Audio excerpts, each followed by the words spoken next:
All right, back at this Hillside home. Last time we were here visiting, framing was just getting complete. As you can see, we've started on stucco on the exterior.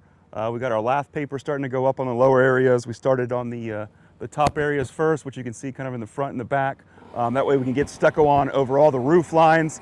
That way we can get our metal roof on. We want to do the stucco first so we don't damage our roof, so it stays cosmetically pleasing. Roof here is going to be a galvalume metal standing seam roof. You can see in the top areas started to go on. Inside, last time we were just starting our rough-ins, so we're getting ready to start our inspections on electrical, plumbing, HVAC. So we can take a look at that inside a little bit. Also did low voltage, our data runs. You can see our tongue and groove started to go in. A lot of moving parts on the outside, and then inside all rough-ins. And then once we pass all inspections, we'll get our punch done and then start on insulation, so we can take a look at that. All right, here we're back inside. You can see we have electrical wire run now. Our ductwork's all run. Plumbing is under pressure. Our supply lines all holding water.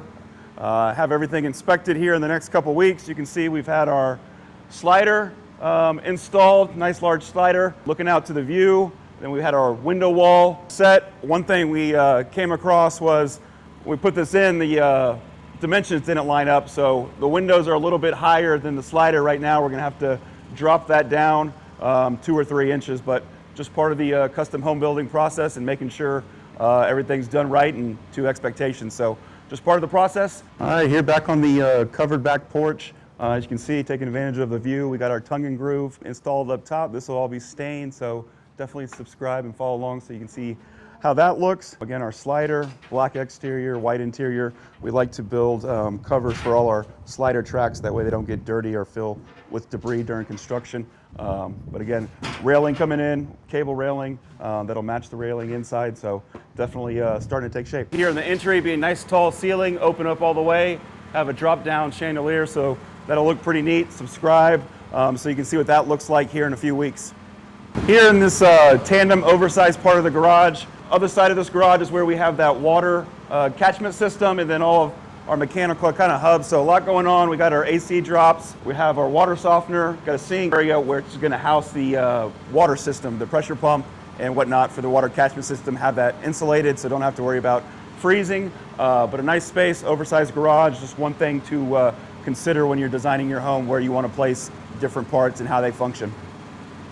Back down at this lower level, one of the obstacles we had to work with this home being so unique and custom, being on Hillside in the 3 different levels, was mechanical space up here. So you'll see there are a lot of chases, not a lot, but a few chases to feed all the air registers that we've had to build out. Again, not a problem, just part of the custom process.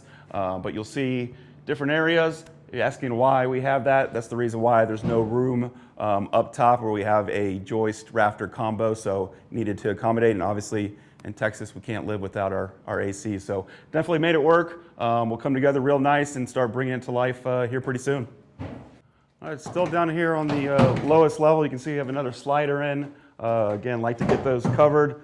Pretty inevitable, we're going to get dirty during construction, but try to cover them as much as possible so those tracks can stay clean and as smooth as possible. Again, you can see kind of some of the fur downs for chases. Again, want to do that in a way so it kind of flows with the room and design in a natural way. So all come together real nice, but still making rough in progress, and we'll continue working on exterior stucco, working on all our punch inside, our FEMP, our framing, electrical, mechanical, plumbing. Once that's all punched and buttoned up, inspected and passed, and probably start sheetrock before our next visit. So that's what's moving along here. Follow along, subscribe so you can see it all come together.